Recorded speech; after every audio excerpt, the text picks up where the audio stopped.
L ജോലി ചെയ്യുന്ന അല്ലെങ്കിൽ അവിടെ സ്ഥിരതാമസമാക്കാൻ ആഗ്രഹിക്കുന്ന ഇന്ത്യക്കാർക്ക് ഏറ്റവും നിർണായകമായ ഒരു വാർത്തയാണ് ഇപ്പോൾ എൽ നിന്നും വരുന്നത്. ഇമിഗ്രേഷൻ വിഭാഗമായ USCIS വിസ അപേക്ഷകളിലെ ഒപ്പുകളുമായി ബന്ധപ്പെട്ട് പുതിയ നിയമം കൊണ്ടുവന്നത് നമ്മൾ അറിഞ്ഞതാണ്. നിങ്ങൾ നൽകുന്ന അപേക്ഷകളിലെ ഒപ്പിൽ ചെറിയൊരു തെറ്റോ അശ്രദ്ധയോ ഉണ്ടായാൽ നിങ്ങളുടെ H-1B വിസയോ ഗ്രീൻ കാർഡ് അപേക്ഷയോ പൂർണ്ണമായും നിരസിക്കപ്പെടാം. മാത്രമല്ല, നിങ്ങൾ അടച്ച വലിയ തുകയുടെ ഫീസും നഷ്ടപ്പെടും.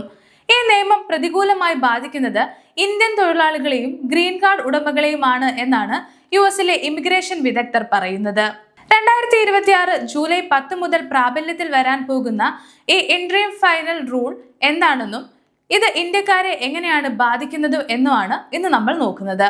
എന്താണ് പുതിയ ഒപ്പ് നിയമം? നമുക്ക് വിശദമായി തന്നെ നോക്കാം.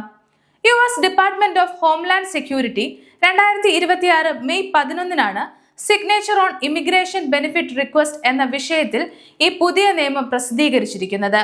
ജൂലൈ 10 മുതൽ ഇത് കർശനമായി നടപ്പിലാക്കുമെന്നാണ് അധികൃതർ പറയുന്നത്.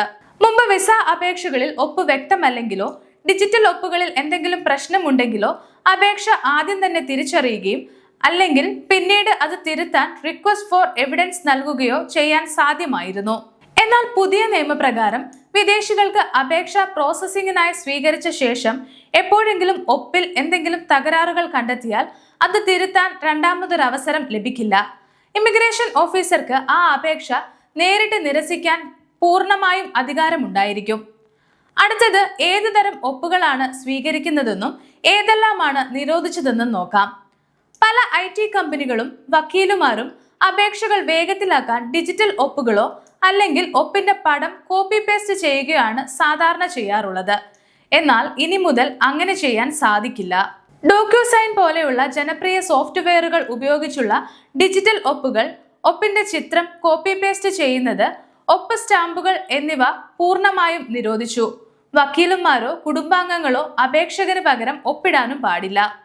പേപ്പറിൽ പേന ഉപയോഗിച്ച് നേരിട്ടുള്ള ഒപ്പ് മാത്രമാണ് സുരക്ഷിതമെന്നാണ് റിപ്പോർട്ടുകൾ. ഈ ഒപ്പിട്ട പേപ്പർ ഉയർന്ന നിലവാരത്തിൽ സ്കാൻ ചെയ്തോ ഫാക്സ് ചെയ്തോ PDF ആക്കിയോ സമർപ്പിക്കാം. കൂടാതെ ഔദ്യോഗിക MyUSCIS പോർട്ടലിനുള്ളിൽ ഇലക്ട്രോണിക്കായി നേരിട്ട് ഫയൽ ചെയ്യുമ്പോൾ സിസ്റ്റം അനുവദിക്കുന്ന ഡിജിറ്റൽ ഒപ്പുകളും സ്വീകരിക്കുന്നതാണ്. അടുത്തത് ഇന്ത്യൻ H-1B വിസക്കാരെ ഇത് എങ്ങനെ ബാധിക്കുമെന്ന് നോക്കാം.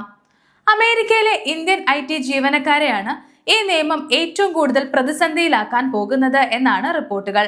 ഇതിനൊരു പ്രധാന കാരണം US തൊഴിലിടങ്ങളിൽ ജോലി ചെയ്യുന്ന വിദേശികളിൽ ഏകദേശം 70 മുതൽ 73% ഇന്ത്യയിൽ നിന്നുള്ളവരാണ്. കൂടാതെ ഇവർക്ക് ലോട്ടറി നഷ്ടപ്പെടാനുള്ള സാധ്യതയും കൂടുതലാണ്. H-1B ക്യാപ് ലോട്ടറിയിൽ തിരഞ്ഞെടുക്കപ്പെടുന്നവർക്ക് അപേക്ഷ സമർപ്പിക്കാൻ കൃത്യമായ സമയപരിധിയുണ്ട്. കമ്പനിയുടെ HR വിഭാഗം അറിയാതെ ഏതെങ്കിലും സോഫ്റ്റ്വെയർ ഒപ്പ് ഉപയോഗിച്ച് അപേക്ഷ സമർപ്പിക്കുകയും പിന്നീട് അത് നിരസിക്കപ്പെടുകയും ചെയ്താൽ ആ വർഷത്തെ ലോട്ടറി സ്ലോട്ട് പൂർണ്ണമായും നഷ്ടപ്പെടും. H-1B എക്സ്റ്റൻഷൻ അല്ലെങ്കിൽ വിസ ട്രാൻസ്ഫർ അപേക്ഷകൾ സമർപ്പിച്ച് കാത്തിരിക്കുന്ന സമയത്താണ് ഒപ്പിന്റെ പേരിൽ അപേക്ഷ നിരസിക്കപ്പെടുന്നതെങ്കിൽ നിങ്ങളുടെ ലീഗൽ സ്റ്റാറ്റസ് പെട്ടെന്ന് അവസാനിക്കുകയും ജോലി ചെയ്യാനുള്ള അനുമതി ഉടനടി റദ്ദാക്കപ്പെടുകയും ചെയ്യാം. അങ്ങനെ വരുമ്പോഴും പലരും നാട്ടിലേക്ക് മടങ്ങേണ്ടി വരും. ഇനി ഇന്ത്യൻ ഗ്രീൻ കാർഡ് അപേക്ഷകരെ ഇത് എങ്ങനെ ബാധിക്കുമെന്ന് നോക്കാം. ഇന്ത്യൻ ഗ്രീൻ കാർഡ് അപേക്ഷകരെ സംബന്ധിച്ച് ഇതൊരു വലിയ തിരിച്ചടിയാണ് നൽകിയിരിക്കുന്നത്. നിലവിൽ ഇന്ത്യയിൽ നിന്നുള്ള ഗ്രീൻ കാർഡ് അപേക്ഷകർക്ക് ഗ്രീൻ കാർഡ് ലഭിക്കുന്നതിനായി വർഷങ്ങളോളം കാത്തിരിക്കേണ്ടുന്ന അവസ്ഥയാണ് ഉള്ളത്.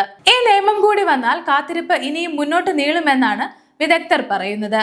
മറ്റൊന്ന്, ഗ്രീൻ കാർഡ് പ്രക്രിയയിലെ പ്രധാന ഘട്ടങ്ങളായ ഫോം I-140 അല്ലെങ്കിൽ സ്റ്റേറ്റസ് മാറ്റത്തിനുള്ള ഫോം I-485 എന്നിവ ഒപ്പിലെ പിഴവ് കാരണം നിരസിക്കപ്പെട്ടാൽ നിങ്ങൾക്ക് പുതിയ അപേക്ഷ സമർപ്പിക്കേണ്ടി വരും. ഇതിലൂടെ നിങ്ങളുടെ പഴയ പ്രയോറിറ്റി സ്റ്റേറ്റസ് നഷ്ടപ്പെടുകയും നിങ്ങൾ ക്യൂവിൽ വീണ്ടും ഒത്തിരി മുന്നോട്ട് പോകുകയും ചെയ്യും.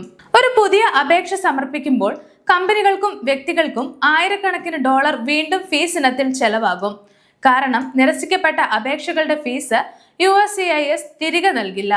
നിങ്ങളുടെ നിലവിലുള്ള വിസ കാലാവധി കഴിയുകയും ഗ്രീൻ കാർഡ് അപേക്ഷ നിലവിലുള്ളതുകൊണ്ട് മാത്രം നിങ്ങൾ US തുടരുകയാണെങ്കിൽ ആ അപേക്ഷ നിരസിക്കപ്പെടുന്നത് വഴി നിങ്ങൾ രാജ്യത്ത് അനധികൃതമായി താമസിക്കുന്ന ആളായി മാറുകയും നാടുകടത്തൽ ഭീഷണി നേരിടേണ്ടി വരികയും ചെയ്യാൻ സാധ്യത കൂടുതലാണെന്നും റിപ്പോർട്ടുകളുണ്ട്.